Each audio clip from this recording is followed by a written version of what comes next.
Salam Bapak Ibu sekalian. Nah, ini kita belajar supaya kita bisa memperlengkapi warga jemaat ya.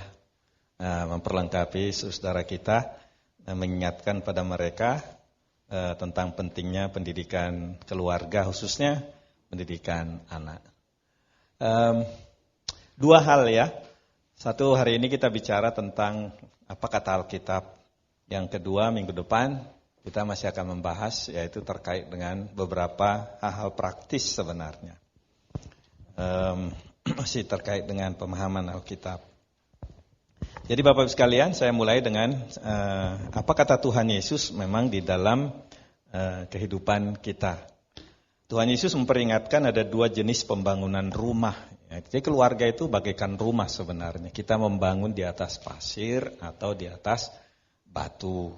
Mari dulu kita lihat firman Tuhan ketika dia berkata kepada murid-muridnya di dalam Alkitab. Kalau sudah ada yang memperolehnya di Matius pasal yang ke berapa itu? 7 ya. Siapa yang bisa menemukan, membaca?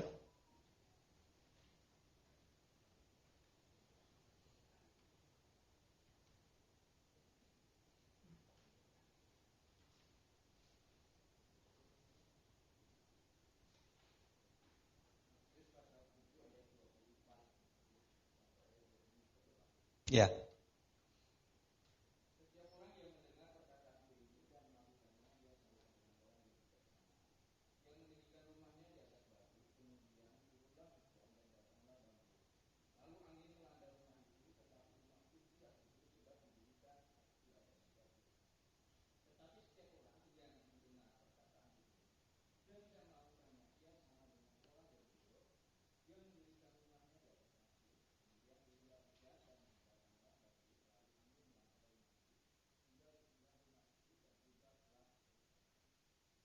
Ya, kita ini ibarat seperti itu ya, membangun di atas mana, di atas batu atau di atas pasir. Kalau di atas pasir ya bukan berdasarkan firman Tuhan. Kalau di atas batu ya berdasarkan firman Tuhan. Artinya kita membangun keluarga kita karena taat kepada Tuhan Yesus. Kalau kita nggak taat sama Tuhan Yesus, biarin aja keluarganya amburadul kan gitu ya. Jadi di atas pasir. Nah, tapi kita lihat zaman sekarang kita berhadapan dengan apa yang disebut dengan dasar humanisme. Artinya nilai-nilai manusianya lebih menonjol. Misalnya pemanjaan anak. Bagi saya itu pemanjaan anak adalah nilai-nilai yang sangat humanis. Membiarkan anak, ya kalau misalnya penyimpangan sudah nyata, penyimpangan atau katakanlah memanjakan anak lalu semua serba dipuaskan dengan nilai-nilai material, atau ya sekarang ini misalnya berlomba-lomba pendidikannya asal tinggi tapi kurang dikasih firman Tuhan. Buat saya itu sangat humanis ya. Mestinya kita sebagai orang tua, saya suka katakan dimanapun orang tua, ya, kamu sudah kasih makan minum anakmu pagi-pagi hari tapi sudah baca Alkitab belum kan gitu ya. Saya sih berpendapatnya begitu. Dikasih makan, dikasih minum, tapi sudah dikasih firman Tuhan belum? At least satu ayat. Ya. Jadi kalau kita betul mendasarkan pada apa yang dikatakan Tuhan Yesus, saya kira kita harus selalu melihat manusia tidak hidup dari roti saja, tapi juga dari firman yang keluar dari mulut Allah. Saya kira anak-anak kita membutuhkan seperti ini juga. Bahwa bukan hanya kecerdasan di kurikulum di sekolah, tapi juga firman Tuhan udah diceritakan belum? Firman Tuhan udah dibacakan belum? Firman Tuhan udah dipercakapkan belum? Kalau tidak, nanti kita masuk kepada aliran yang sangat humanis. Nah, Bapak Ibu sekalian, bukan hanya Tuhan Yesus mengatakan seperti itu ya. Musa juga misalnya. Mari kita lihat bagian ini. Di dalam perjanjian lama. Dengarlah hai orang Israel. Sama-sama kita baca yuk. Dengarlah hai orang Israel, Tuhan itu Allah kita, Tuhan itu esa. Kasihilah Tuhan Allahmu dengan segenap hatimu dan dengan segenap jiwamu dan dengan segenap kekuatanmu.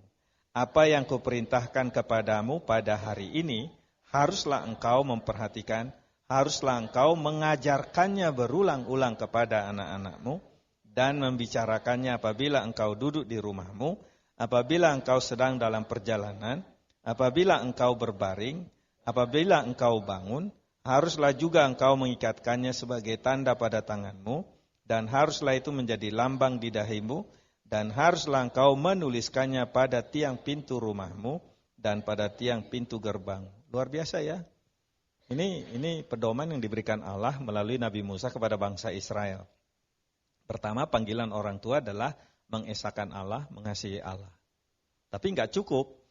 Tugas orang tua di rumah adalah mentransfer itu, menceritakan itu kepada keturunannya, kepada anak-anaknya.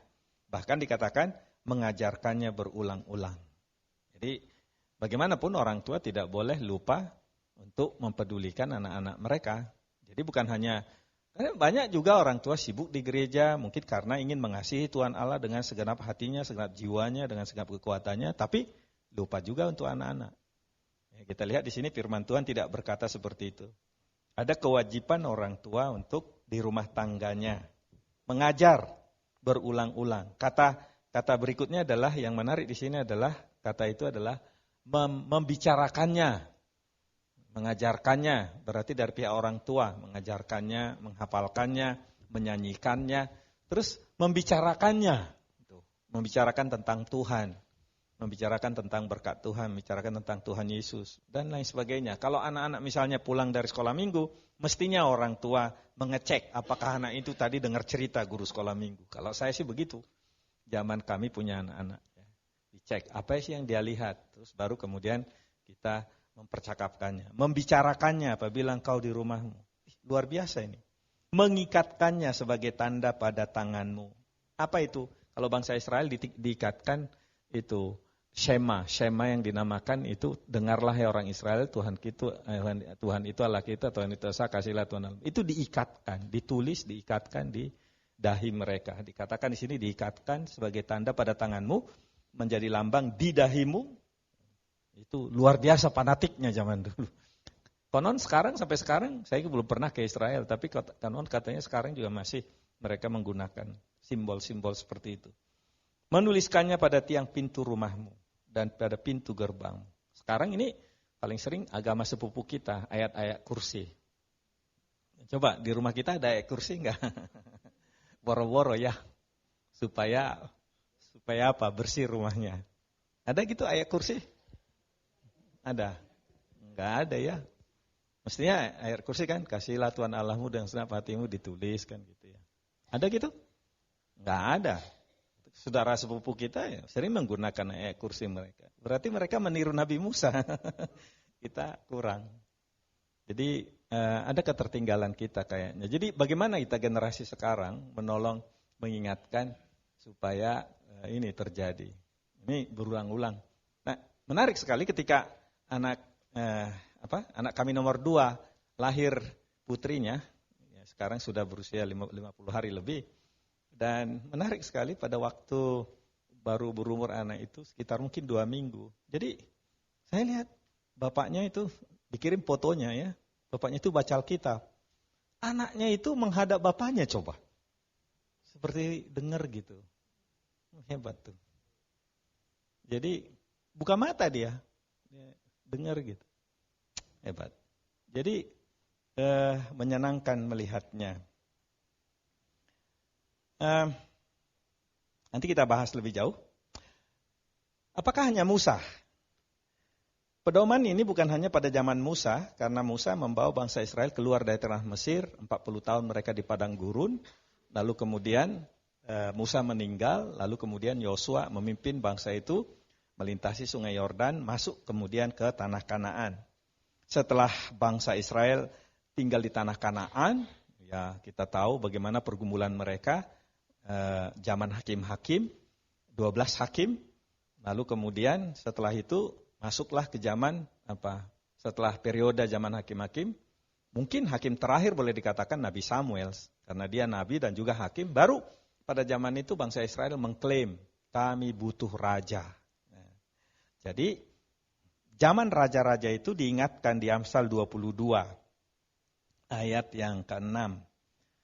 Kita baca sama-sama. Didiklah orang muda menurut jalan yang patut baginya, maka pada masa tuanya ia tidak akan menyimpang dari jalan itu. Kalau kita katakan amin, didikan yang kita buat waktu kecil luar biasa. Memang ini kalau kita lihat dalam sejarah Israel, siapa orang-orang itu? Joshua, Daniel, Sadrak, Mesak, Abednego. Siapa lagi? Orang-orang seperti itu. Mungkin sementara waktu Raja Salomo, tapi dia tergoda di tengah jalan, kemudian dia menyimpang. Tapi orang yang hebat saya kira, ya didiklah orang muda jalan yang patut baginya itu, atau sema orang Israel tadi, nyata sekali pada diri siapa? Daniel. Ya, Sadrak, Mesak, Abednego. Orang-orang seperti itu yang hebat. Jadi belakangan ini saya berpikir ya, bagaimana menciptakan di rumah tangga itu menjadi anak-anak generasi Daniel, generasi Yosua. Kayaknya harus didikan sejak awal. Kalau saya katakan rebutlah 6 tahun pertama untuk anak-anak kita. Kenapa? Karena 6 tahun pertama itu adalah masa pembentukan kepribadian anak 80% ya. Jadi anak sampai umur 6, bahkan sebenarnya sampai 12 tahun anak-anak itu boleh dikatakan masih taat sama orang tuanya. Nanti kalau udah remaja, dia sudah punya pendiriannya sendiri, sudah maunya sudah besar. Zaman sekarang usia 10 tahun juga sudah ada percepatan. Jadi sudah seperti kalau zaman dulu 13 tahun baru remaja, sekarang 10 tahun, 11 tahun udah kayak 13 tahun yang dulu. Nah, kalau saya katakan 6 tahun pertama kita rebut lagi. Didiklah orang muda menurut jalan yang patut baginya. Apakah jalan yang patut baginya itu adalah jalan hikmat, jalan mengenal Tuhan. Itu yang patut bagi anak-anak kita. Bukan jalan kehancuran, ada jalan kebenaran. Itulah yang patut baginya. Maka pada masa tuanya ia tidak akan menyimpang daripada jalan itu. Hebat ini. Saya pegang ini kuat-kuat. Jadi kalau ditanya, kami sudah 3 anak kami, 2 laki-laki, 1 perempuan. Ya, saya sekarang bolehlah berterima kasih kepada Tuhan. Kenapa? Karena anak-anak ini menjadi generasi yang takut akan Tuhan, mengenal Tuhan, dan menghadapi masalah-masalah di pekerjaannya bersama dengan Tuhan. Saya lihat hasilnya ya, dari waktu masa lalu itu. Jadi memang pada waktu masa lalu ini investasi kita kepada anak-anak kita. Tapi 6 tahun pertama Bapak Ibu sekalian, kalau boleh rebut dia. Dampaknya adalah apa? Dampak pengasuhan yang baik dan benar adalah berhikmat. Berhikmat. Apakah hikmat itu? Di Amsal 1 ayat 7. Ya, permulaan hikmat adalah takut akan Tuhan. Jadi selalu anak kita itu takut akan Tuhan. Karena itu permulaan hikmat. Orang berhikmat menurut firman Tuhan adalah yang pertama takut akan Tuhan.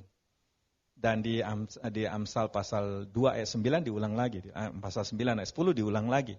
Jadi orang yang mengandalkan Tuhan, takut akan Tuhan. Itulah orang berhikmat. Berpengetahuan sih banyak.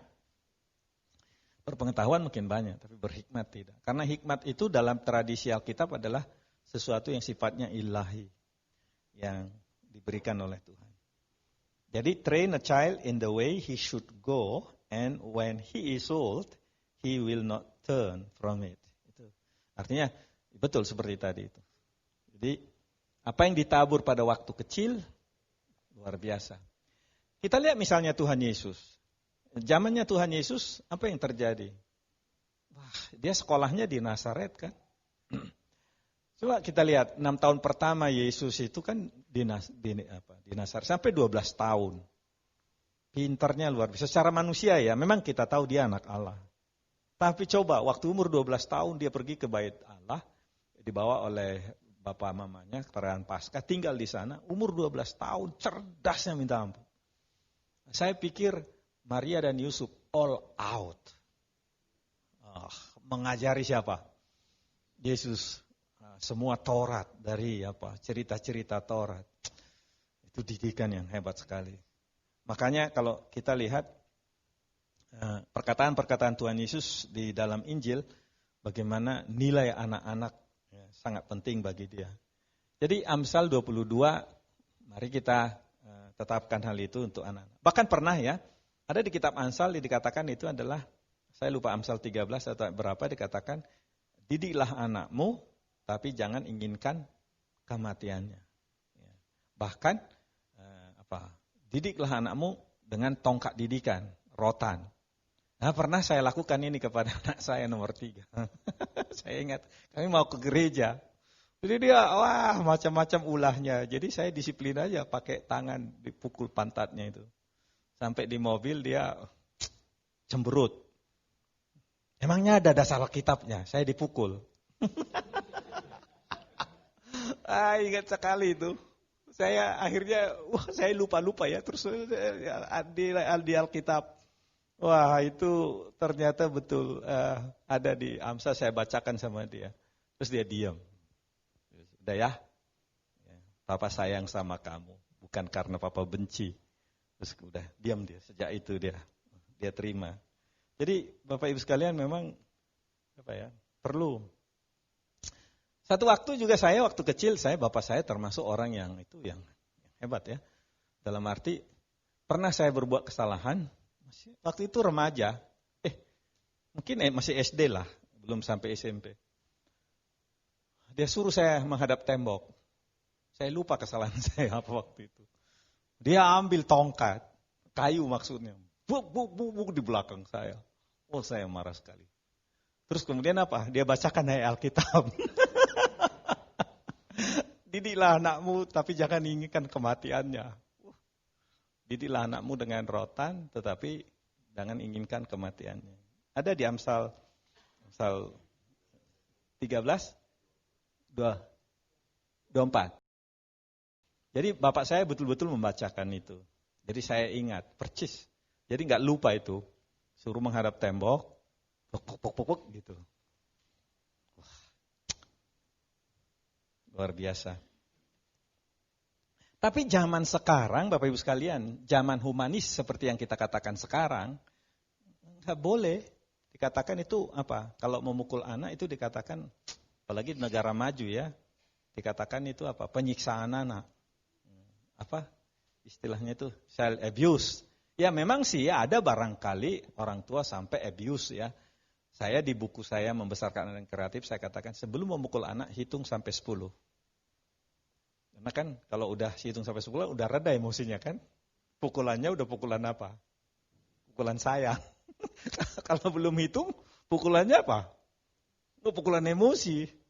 Ya kan? Padahal Tuhan sudah siapkan di bagian belakangnya. Ya. Jadi memang harus dihindarkan memukul anak ya, dengan apa?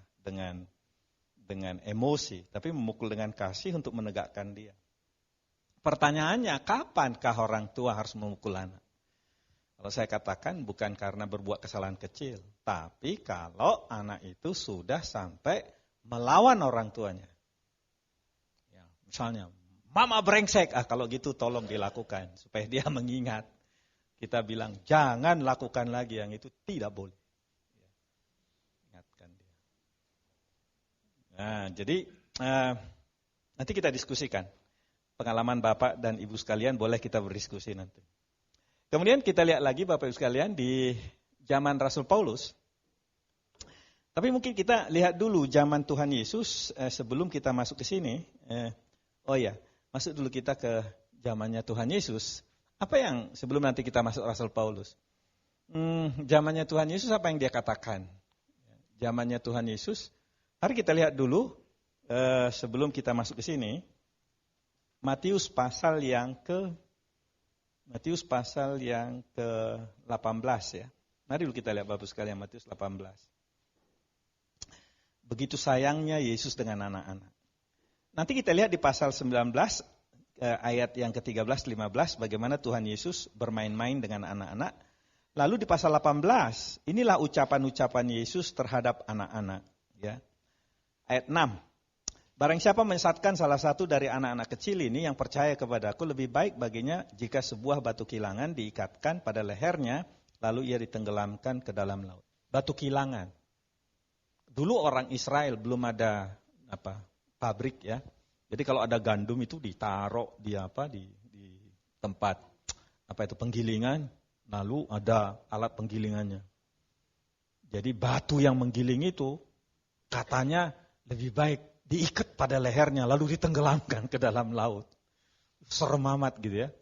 Artinya apa? Jangan main-main dengan anak. Itu maksud Yesus.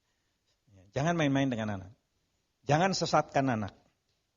Lalu dia mencela dunia. Ayat 7. Yesus sepertinya mencela dunia. Dunia humanisme, dunia dongeng, macam-macam itu dongeng Romawi, dongeng Yunani. Celakalah dunia dengan segala penyesatannya. Memang penyesatan harus ada, tetapi celakalah yang mengadakannya. Tapi cukupkah Tuhan Yesus hanya mencela-cela, celakalah dunia? Enggak. Bagaimana? Oke, penyesatan itu datang dari dunia. Sampai ayat 56. Tapi coba lihat ayat berikutnya. Kenapa ini ada? Kenapa ini ada? Ayat 89. Jika tanganmu dan kakimu menyesatkan kau, penggalah dan buanglah itu. Karena lebih baik bagimu masuk ke dalam hidup dengan tangan kudung dan timpang daripada dengan utuh kedua tangan dan kedua kakimu dicampakkan ke dalam api kekal. Jika matamu menyesatkan engkau, cungkilah, buanglah itu. Karena lebih baik bagimu masuk ke dalam hidup dengan bermata satu daripada dicampakkan ke dalam api neraka dan bermata dua. Perhatikan ya, ayat 8. Jika tanganmu, kakimu menyesatkan engkau. Ayat 9. Jika matamu menyesatkan engkau. Di atas, yang menyesatkan anak itu siapa? Dunia. Jadi ini masih bicara penyesatan. Menyesatkan anak itu bisa dunia, ya kan? Bisa orang lain, tapi bisa orang dewasa atau orang itu sendiri. Caranya gimana? Nah itu ayat yang ke-8. Tangannya, kakinya bisa menyesatkan. Terus matanya orang dewasa bisa menyesatkan dia. Kenapa ini penting? Kenapa orang tua harus mendisiplin anggota tubuhnya? Matanya, tangannya, kakinya.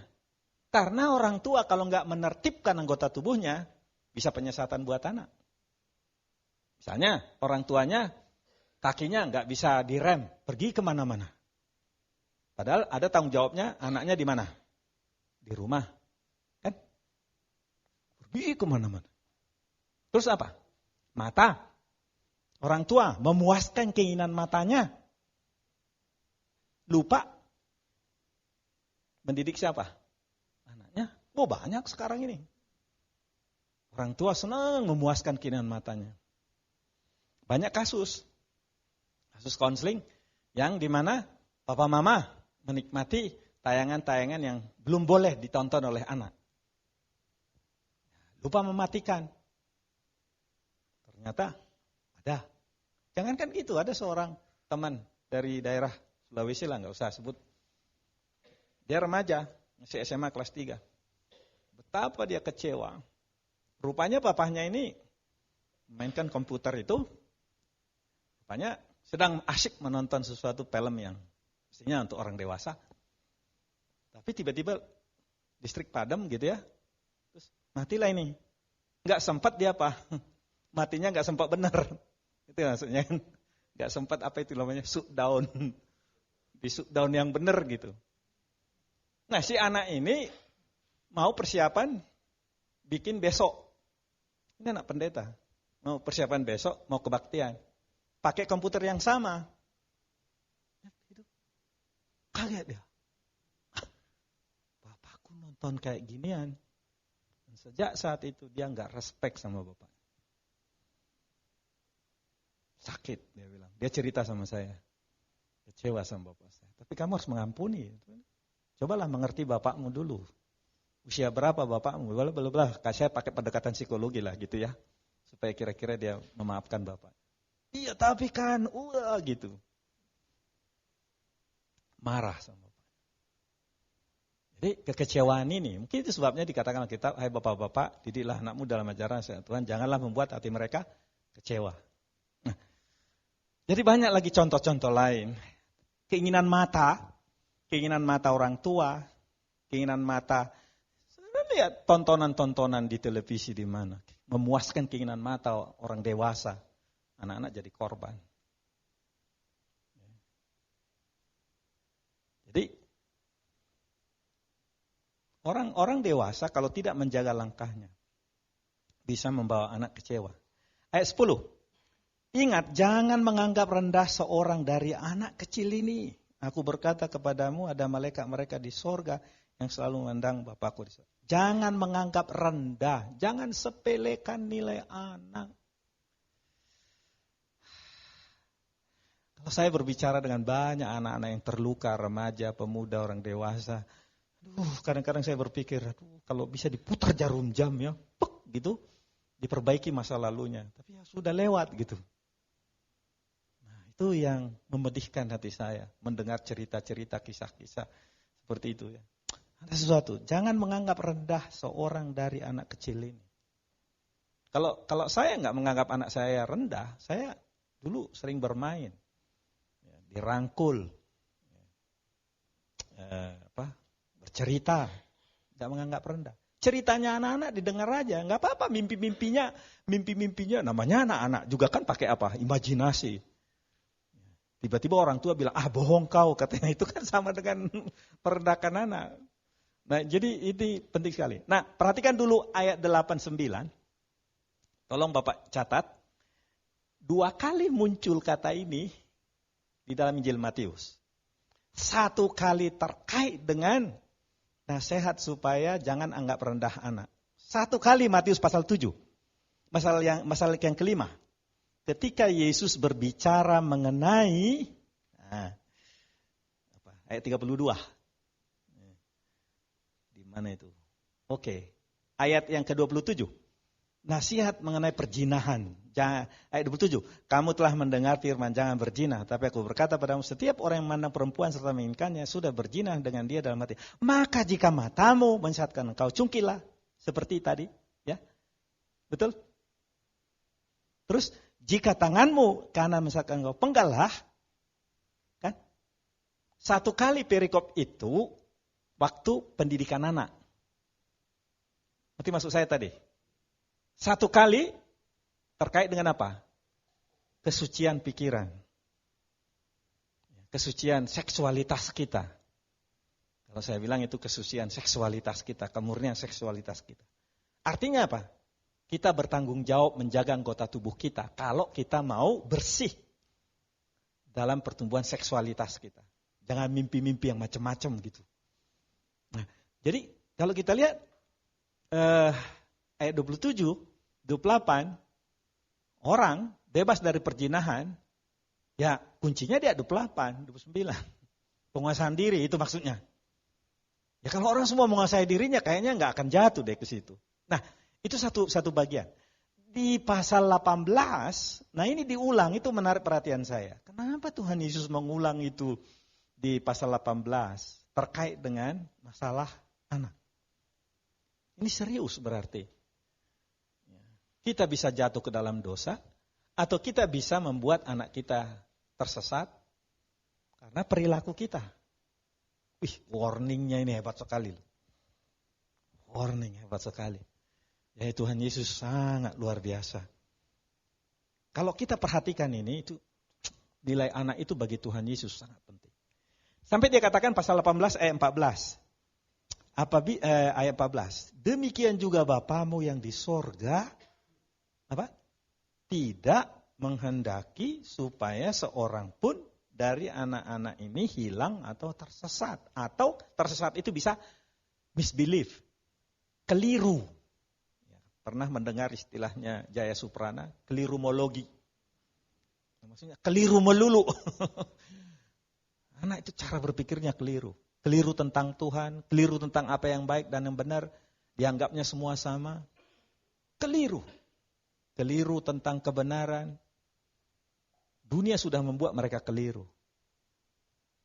Tambah lagi orang tua. Udah deh. Sudah keliru semua. Misbelief. Persepsi keliru. Persepsinya terhadap dirinya, persepsinya terhadap orang tua menjadi masalah. Kalau kita lihat ini Tuhan Yesus luar biasa, makanya sebagai warga jemaat saya kira kita harus menceritakan ini kepada generasi muda.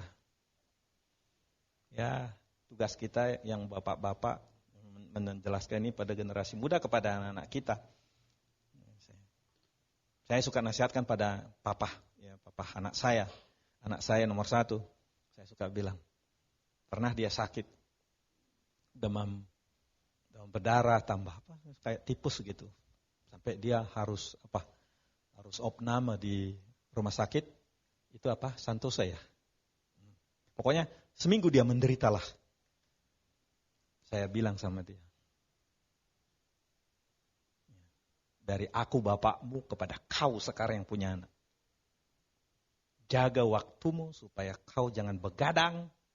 Pulang kerja harus ada waktumu untuk istrimu, untuk anakmu. Karena ini penyakitmu adalah karena kamu itu begadang. Harus ada waktumu untuk anakmu. Diam dia. Mungkin karena tergoler di rumah sakit. Ya, tak berdaya.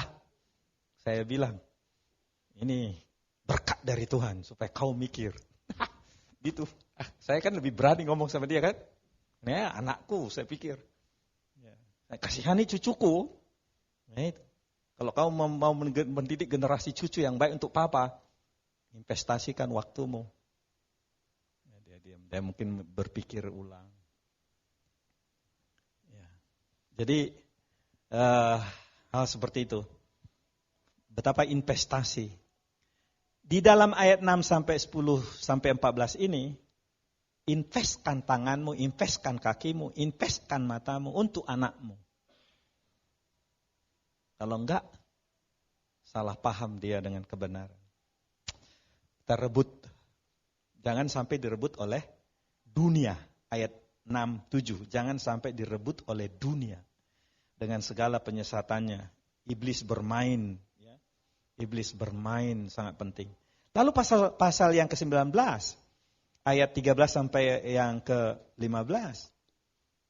Heran ya. Tuhan Yesus itu merangkul anak-anak. Bermain-main dengan mereka. Kalau kita lihat di sana, ayat 13, lalu orang membawa anak-anak kecil kepada Yesus supaya meletakkan tangannya atas mereka, mendoakan mereka, akan tetapi muridnya marah. Coba pikirkan ini. Seandainya banyak orang tua melakukan ini, it takes time. Ya duduk, rangkul anaknya, didoakan, canda-canda. Udah ya, papa pergi ya, bye-bye gitu. Wah, enak sekali gitu. Terus disambut oleh anaknya, dirangkul lagi. 12 tahun pertama. Ya mungkin kalau sudah kayaknya mulai 8-9 tahun anak sudah menjaga jarak sama orang tuanya. Ya. Tapi kalau kita pikirkan, katakanlah sampai 8-9 tahun, invest, betapa enak. Memori seperti itu yang saya ingat untuk anak-anak kami. Ya. Nah, bagaimana dengan kata Rasul Paulus? Mari kita lihat firman Tuhan dari kata Rasul Paulus.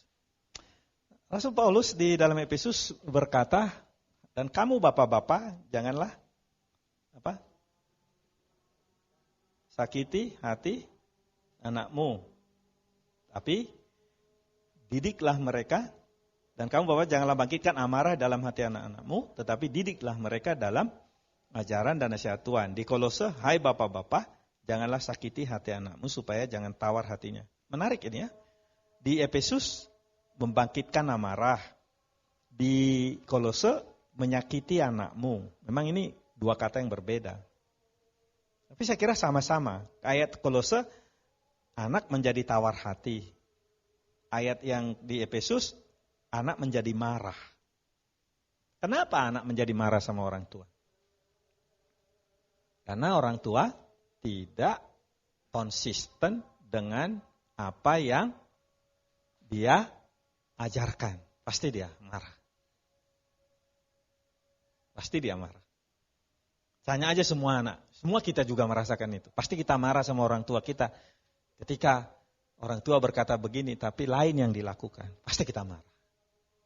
Mungkin ada enggak mengucapkannya, tapi marah itu ada. Kesal sama orang tua, jengkel di dalam hati anak-anak.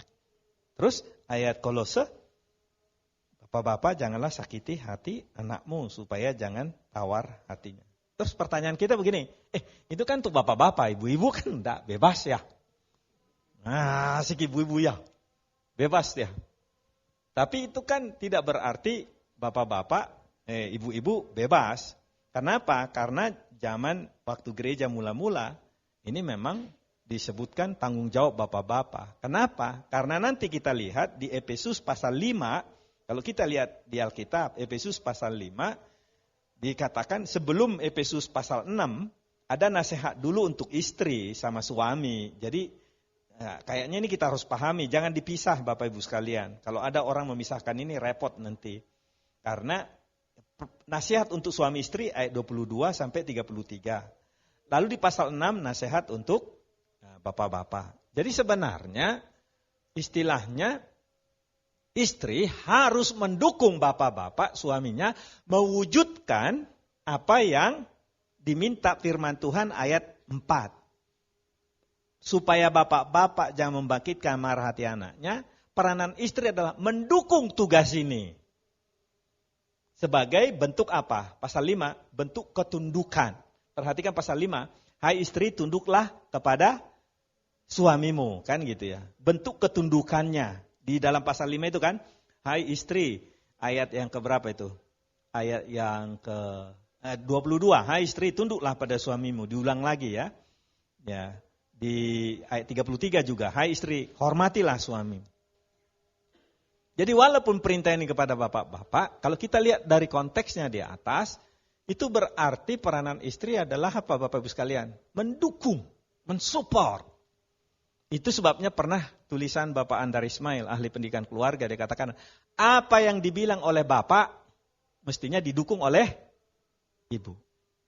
Tapi seringkali kita ini enggak satu kata di rumah. Anak bingung. Mama bilang gini, papa bilang gini. Bingung. Terjadilah apa? Tawar hati. Terjadilah marah. Simpel sekali kok bikin marah, bikin tawar hati. Mana yang didengar? Papa bilang gini, mama bilang gini. Padahal kalau di Alkitab, sebagai kehormatan, hormatnya istri terhadap suami, tunduknya istri terhadap suami, mewujudkannya itu di pasal 6. Ketika bapak-bapak berperan sebagai imam, berperan sebagai pendidik untuk anak-anaknya. Di mana peranan istri? Support. Kalau mau kritik nanti, jangan di hadapan siapa? Anak. Kalau nanti mengkritik, jangan di hadapan anak. Nah, jadi yang sering terjadi adalah kadang ketidaksatuan ini hati. Inilah pesan kita kepada calon-calon ibu atau para ibu. Kamu harus dukung suamimu. Kalau dia punya kekeliruan ya nanti kritik. Atau kasih dia buku, kasih dia sumbangan pemikiran. Dan lain sebagainya. Supaya dia bapak-bapak ini mewujudkan tugasnya sebagai imam di tengah-tengah keluarga. Itulah luar biasa sebenarnya bagian ini Bapak Ibu sekalian ya. Jadi menyakiti hati anak. Dengar kata sakit hati. Mana lebih enak, sakit gigi atau sakit hati? Dua-duanya enggak enak. Dua-duanya enggak enak. Tapi kapan anak sakit hati? Sakit hati itu macam-macam ya. Sakit hati bisa sampai lama gitu. Banyak kasus-kasus juga menyakiti hati anak karena perilaku dari orang tua yang tidak tepat. Satu teman yang bercerita pada saya, dia sudah punya anak berapa ya? 4 anaknya sudah dewasa lah, belum ada yang menikah. Tahu kenapa dia cerita sampai nangis-nangis? Ya, padahal itu bukannya acara konseling, hanya kuliah. Kebetulan kuliah, terus di samping kantor ketua Tiranus itu ada perpustakaan saya, di situ kami diskusi. Sebenarnya topiknya membicarakan sebuah teori pendidikan. Tapi enggak tahu kenapa dia bawa ke cerita masa lalunya. Saya disakiti bapak saya. Gimana ceritanya? Saya bilang, bapak saya itu katanya. Gajinya enggak pernah dikasih sama ibu kami. Masa? Jadi terus ibumu gimana? Ibu jualan. Padahal bapak kan pegawai negeri gitu kan, tapi gajinya nggak pernah. Terus kalau kalian minta apa uang buku, minta sama mamamu. Berapa kami? Jadi udah kesel gitu. Terus Ibunya harus banting tulang, dagang apa semua. Ini yang gak enak. 2 kali bapak saya ngintip saya waktu mandi. Hah? Kok kamu tahu? Tahu. Karena waktu saya menghadap, itu bapak saya. Saya bilang, hah? Bisa begitu ya? Saya marah luar biasa. Terus apa? Waktu dia bilang mengandung anak nomor 2, tuh mau mengandung anak nomor 2, dia nggak tahan lagi. Dia bawa suaminya pergi mendapatkan bapaknya. Dia tanya mamanya, Mama, apa kesenangan makanan bapak? Mamanya bilang, bikin gini, nih. Datanglah dia, suaminya bawaan. Dia sedang hamil. Dia apa? Dia minta bapaknya mendoakan. Dia bilang gini, dia cerita, maafkan saya, bla bla bla gitulah. Terus, tapi saya juga punya sakit hati sama bapak. Wah, dikeluarkan di situ. Dah, pokoknya saya mengampuni bapak. Terus apa lagi? Terus dia minta, Papa, tanganmu harus mendoakan saya. Apa mendoakan saya? Tanganmu harus memegang kepala saya. Saudara tahu bapaknya nggak sanggup. Nggak sanggup. Dia pegang terus tangan bapaknya, tapi tangan bapaknya nggak sanggup. Hancur bapaknya. Saya memaafkan bapak. Jadi bayangkan sakitnya. Oh, nangis-nangis, ibu sudah jadi ibu kan? Saya dengerin aja. Saya pikir mungkin Tuhan suruh dia datang ke kantor saya supaya saya dengerin gitu ya. Ya terus gimana lagi kayak gitu. Sakit dia bilang. Jadi banyak lagi lah sakit hati terhadap orang tua, sakit hati terhadap ibu. Tapi umumnya kebanyakan sakit hatinya itu bukan kepada ibu loh. Umumnya apa? Kepada siapa? Bapak. Yang sakit hati itu kepada bapak. Ya kita harus belajar memaafkannya. Banyak cerita-cerita tentang, belakangan ini saya banyak dengar cerita-cerita langsung gitu. Bagaimana sakit hati terhadap orang tua. Banyak kejadiannya.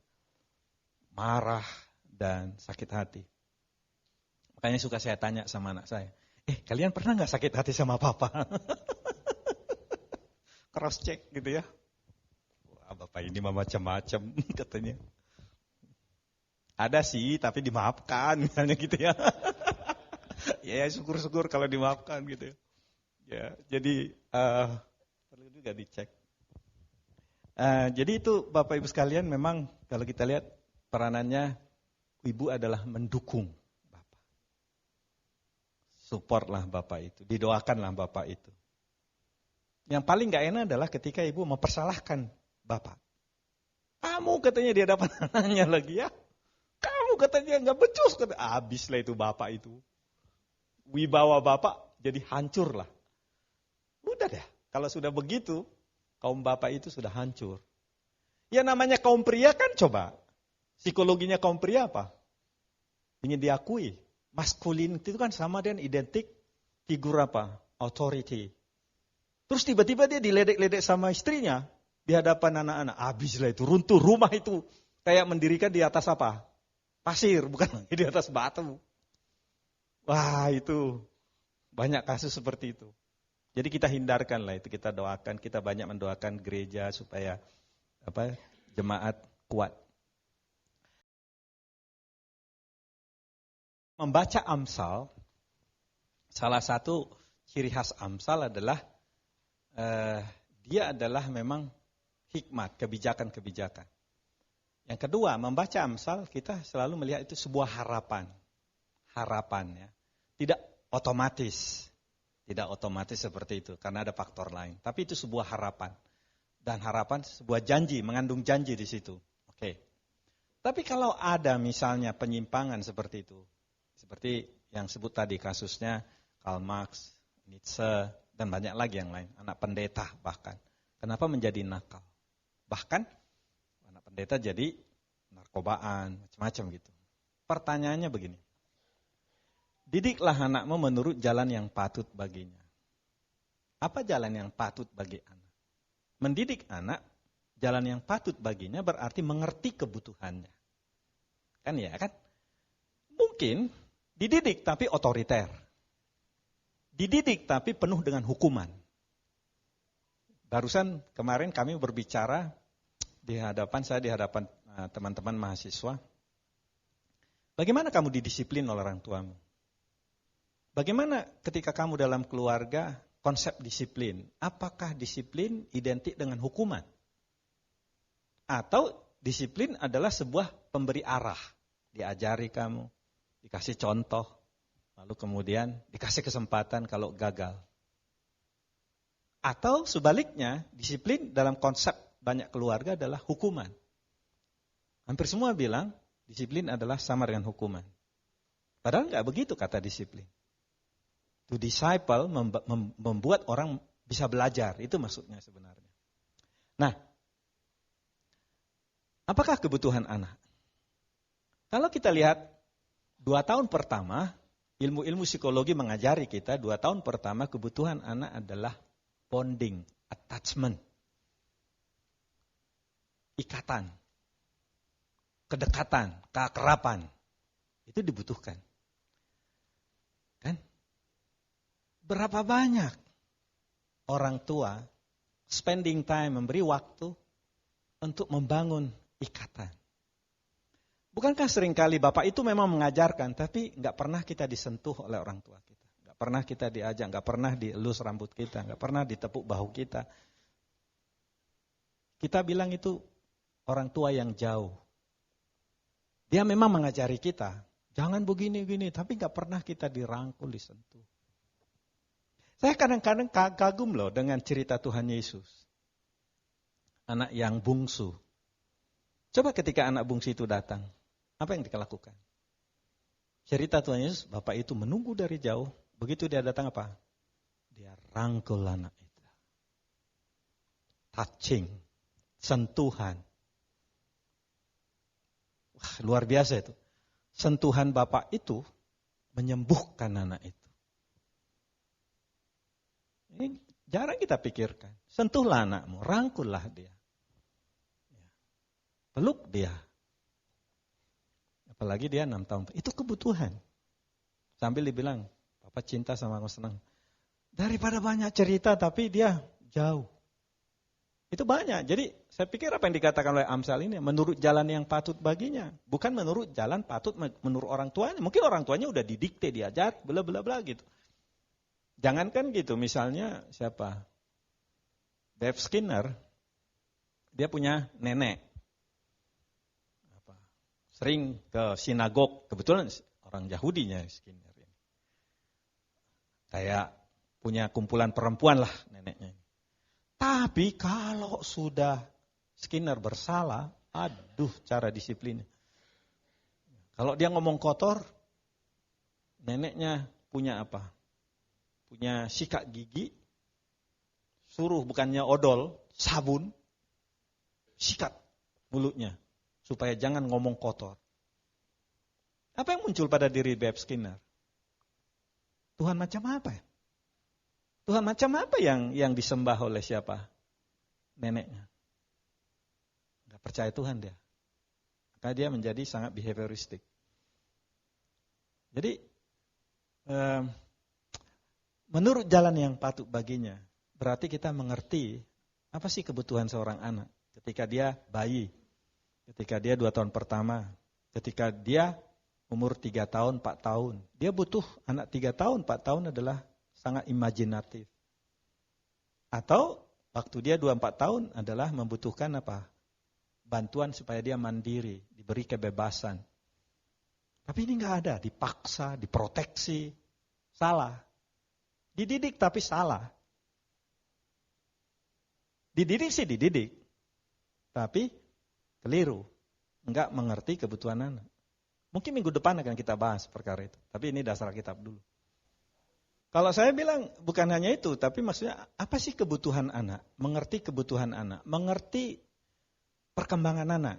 Pada usia ini apa sih kebutuhan anak? Pada usia ini apa kebutuhan anak? Pada usia ini apa kebutuhan anak? Makanya kenapa anak pada usia 4 tahun kita sekolahkan atau usia 7 tahun kita sekolahkan? Karena itu kebutuhan anak untuk apa? Kebutuhan untuk perkembangan kognisinya, cara berpikir dia. Supaya dia menjadi terlatih. Kalau untuk bayi, yang dibutuhkan apa? Kedekapan kita membuat bayi rasa nyaman. Kenapa rasa nyaman buat bayi itu penting? Karena rasa nyaman bagi bayi adalah membentuk pada dirinya untuk percaya kepada orang lain.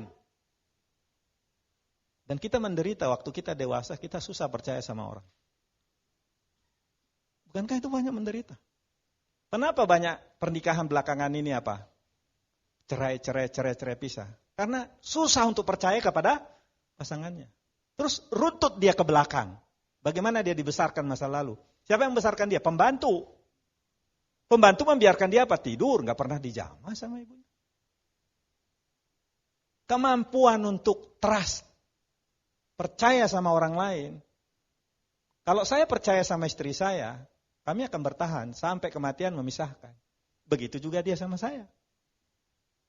Kalau ada godaan-godaan apa, begini-gini, saya hanya percaya pada istri saya. Itu kemampuan mempercayai.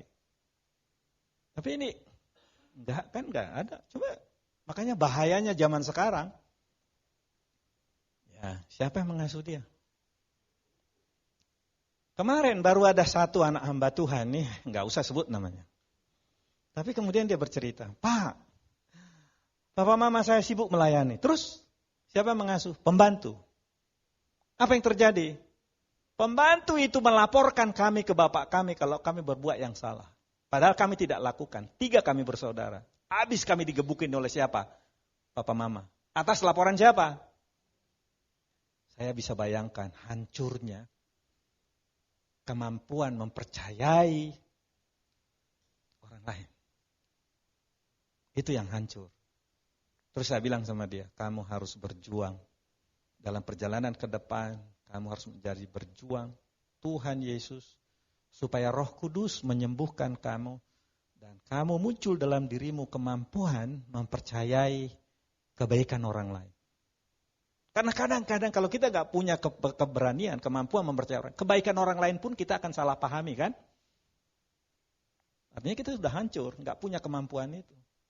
Padahal dalam hubungan kerjasama, dalam hubungan persahabatan, dalam hubungan intimasi, dalam hubungan pasangan, basic nomor 1 itu adalah apa? Paling fundamental adalah kemampuan mempercayai. Saya mau tanya, siapa lagi yang kita percaya kalau bukan siapa? Pasangan kita. Kalau kita udah curiga sama pasangan kita, udah hancurlah. Hancurlah. Kan itu kunci. Kemampuan mempercayai. Sehingga kita harus membujuk-bujuk pasangan, udahlah percayalah sama aku. Aku gak macam-macam, aku percayalah sama aku. Kan gitu ya. Oke, itu 1. Ada lagi. Jadi keluarga yang berpusat pada Tuhan Yesus adalah keluarga yang mengandalkan Tuhan ini. Kalau mau kita membangun keluarga, saya pikir Yohanes 15 ayat 4 dan 5. Akulah pokok anggur yang benar, kamulah ranting-ranting, tinggallah dalam aku dan aku dalam kamu. Sebab di luar aku kamu tidak dapat berbuat apa-apa. Filipi 4 ayat 13, segala perkara dapat kutanggung dalam Dia memberikan kekuatan kepadaku. Kuncinya orang tua, nah ini orang tua harus mengandalkan Tuhan. Terus kemudian Tuhan Yesus memerintahkan agar orang tua menuntun anak, sudah kita baca tadi. Dan yang terutama adalah pekerjaan Roh Tuhan memberi inspirasi bagi orang tua dalam mendidik. Kenapa kita perlu dibimbing oleh Roh Kudus, Bapak Ibu sekalian? Di Yohanes 14 dikatakan apa oleh firman Tuhan? Kalau Roh itu datang, dia akan menemani kamu, akan mendampingi kamu, macam-macam lagi tugas Roh Kudus itu ya. Yohanes pasal yang ke-14 ayat 16 sangat menarik sekali. Aku minta kepada Bapa, Ia akan memberikan pada kamu seorang penolong yang lain supaya menyertai kamu selama-lamanya, itu Roh kebenaran. Dunia tidak dapat menerima Dia sebab dunia tidak melihat Dia dan tidak mengenal Dia. Tetapi kamu mengenal Dia sebab Ia menyertai kamu dan akan diam dalam kamu. Betapa kita sebenarnya kaya luar biasa. Kenapa? Karena Yesus menyertai kita, Roh Kudus menyertai kita. Dalam mendidik anak juga kita membutuhkan pertolongan Dia. Kita enggak sendirian. Tolong digarisbawahi. Kita enggak sendirian dalam mendidik anak kita. Sebenarnya bersama dengan Tuhan Yesus, bersama dengan Roh Kudus yang selalu memberi inspirasi dalam mendidik anak-anak kita. Bahkan, kadang-kadang kita mendoakan anak kita, ternyata anak kita butuh doa kita itu. James Dobson, satu waktu, anaknya diajak, anak perempuannya diajak dating sama pacarnya. Malam hari, malam minggu. Lalu, kemudian ibu itu merasakan sesuatu sebelum tidur. Karena ditunggu-tunggu, kok anak ini belum datang gitu ya. Udah dikasih tahu jam 10 harus pulang gitu nyampe rumah. Ya, kata laki-laki yang membawa. 10 kok belum datang gitu. Perasaan ibu itu enggak nyaman. Terus apa yang terjadi? Ibunya mengajak Bapak James Dobson begini. Kita doa dulu, Pak. Ada sesuatu enggak? Kayaknya kita berdoa dulu. Kayaknya Roh Kudus berbicara, ada sesuatu enggak beres. Berdoalah. Tuhan, lindungilah putri kami, si ini dengan si ini malam ini. Ya, Tuhan proteksi dia dari segala macam yang jahat, kira-kira gitulah. Jam 11, nyampe di rumah. Ceritanya rupanya mereka udah bertengkar di jalan. Terus kemudian ya laki-laki ini udah sampai di rumah, bye-bye kira-kira gitulah. Kemudian ya melihat perubahan wajah putrinya, ya tunggu calm down dulu, lalu kemudian kayaknya ada nggak beres ini gitu. Terus, baru cerita putrinya. Sebenarnya kami harus pulang jam 10, tetapi dia mengajak saya tadi ke jalan ini dan mengatakan bla bla bla kayak gitulah, merayu saya macam-macam. Ingat, pada saat itulah Bapak dan Mama berdoa. Amazing. Itulah kalau Roh Kudus sudah mendampingi orang tua itu tahu. Saya ingat misalnya, ketika anak saya mau defense tesisnya di ITB, kami udah berdoa di rumah. Terus kemudian saya antar dia ke mobil. Nah dia bawa mobil kan. Terus dia bilang gini, dia pegang tangan saya lagi. Pak, please berdoa lagi untuk saya. Doa lagi saya. Pergi dia. Saudara tahu. Nyampe dia di mau tunggu sidang. Laptop, pengujinya sudah ada 2, tinggal 1 profesor, belum datang. Ya udah di meja ini. Ini si komputer bermasalah. Aduh, dia bilang gitu. Cuma si profesor 1 itu belum datang. Aduh, gimana ini? Untung petugas lab di teknik lingkungan ITB dekat sama anak saya. Phil, ada apa? Ini laptop saya bermasalah. Udah, saya ambil laptop dari apa? Dari lab. Pakai, kamu punya USB? Punya. Tayang. Begitu tayang, profesor itu datang. Sorry, saya terlambat katanya. Dalam hati anakku, keajaiban. Keajaiban. Terus dia bilang lagi, udah ya kita uji, aku duluan ya. Aku nanya 3 hal lah, nanti aku pulang. Udah nanti langsung ku kasih nilai, karena ada yang nunggu aku. Bayangkan, hanya 3 pertanyaan, terus kemudian dia ditinggal. Sudah tak kasih nilai. Gitu. Saya kadang berpikir, ketika dia cerita itu, pantesan dia ajak saya di mobil itu doa lagi. Itu kalau Roh Kudus menyertai kita, kita banggalah, Bapak Ibu sekalian harus bangga ada Tuhan Yesus mendampingi kita. Udah Roh Kudus. Nggak usah terlalu khawatir juga, karena Roh Kudus menyertai. Itu hebatnya kita bersama dengan Tuhan. Keharmonisan ayah dan ibu, kesehatan mental, emosi, spiritual mereka merupakan dasar teguh bagi pertumbuhan kepribadian anak. Maka saya kira pemerkayaan pernikahan menjadi fundamental. Efesus tadi ya, suami istri mengasihi, kunci. Memang betul itu Bapak Ibu sekalian kalau kita lihat. Kalau kita kembali kepada Efesus tadi, sebelum tugas membesarkan anak, kenapa diawali dengan pesan untuk suami istri dulu? Kesehatan suami istri. Di pasal 5 ayat 22 sampai 33. Baru di pasal 6 tugas orang tua terhadap anak. Ini menarik. Berarti ada syarat dasar fundamental yaitu kesehatan orang tua. Kekompakannya, saling bisa memahami. Apalagi baca bagian terakhir, pasal 5 itu, bagaimanapun juga, bagi kamu masing-masing berlaku, kasihlah istrimu seperti dirimu sendiri dan istri hendaklah menghormati suaminya. Kesehatan seperti ini. Ayat 21 di atas, rendahkanlah dirimu seorang pada yang lain dalam takut akan Tuhan, akan Kristus, baru kemudian misalnya suami istri. Ya memang ini kita berusaha lah. Suami istri memang tidak ada cekcoknya. Tapi kita berusaha untuk tetap rukun karena kerukunan itu membuat anak kita sehat. Kalau pertengkaran terus, kasihan anak kita. Stres dia. Jadi eksim. Jadi macam-macam lah perilakunya. Jadi keutuhan ini menjadi nomor 1. Bukankah kita semua sebagai orang dewasa pun mendambakan orang tua kita utuh? Apa yang paling didambakan anak sekarang? Keutuhan orang tua. Itu sudah kebutuhan mereka yang paling dalam. Bangga gitu kalau orang tua utuh.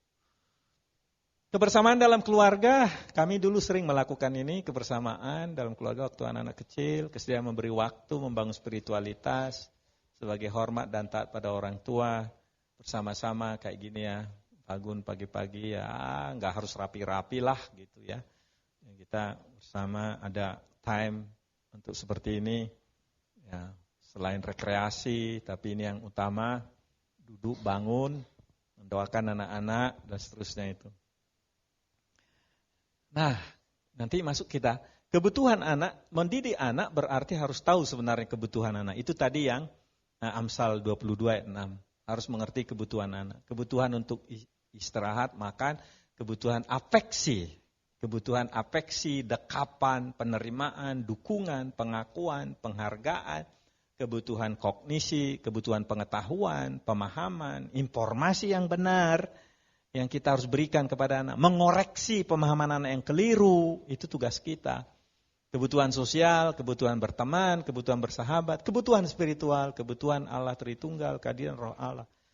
Jadi kalau dikatakan didiklah anakmu menurut jalan yang patut baginya, berarti apa kebutuhan anak? Kalau kita mengerti ini, saya kira akan kita spending time. Investasi. Banyak cerita orang tua ketika masa anak-anak ya, 12 tahun pertama itu kehilangan. Banyak orang tua di kemudian hari menjerit, nangis-nangis. Kenapa? Karena anak-anak itu pada jauh, pada susah masuk ke dalam sistem mereka. Seperti terlambat sudah. Dan ini keluhan banyak orang tua. Padahal anak-anak itu sukses. Kenapa? Didukung dan semua. Tapi jarak emosi kurang. Ini yang saya gak mau, terus terang saya gak mau dilakukan anak-anak saya. Makanya kalau anak-anak datang gitu rangkul papahnya, itu lebih kalau ada anak saya ketemu saya terus dia rangkul saya, itu lebih besar daripada berlian. Berlian segede apapun. Tapi ketika anak itu datang dia rangkul saya, dia peluk, itu ya. Amazing. Kayaknya panjang umur deh. Gak apa-apa rambutnya putih tapi asal panjang umur. Ya itulah Bapak Ibu sekalian, jadi penutup dasar kitab pendidikan agama kita harus utamakan. Ada 2 buku di sini yang bisa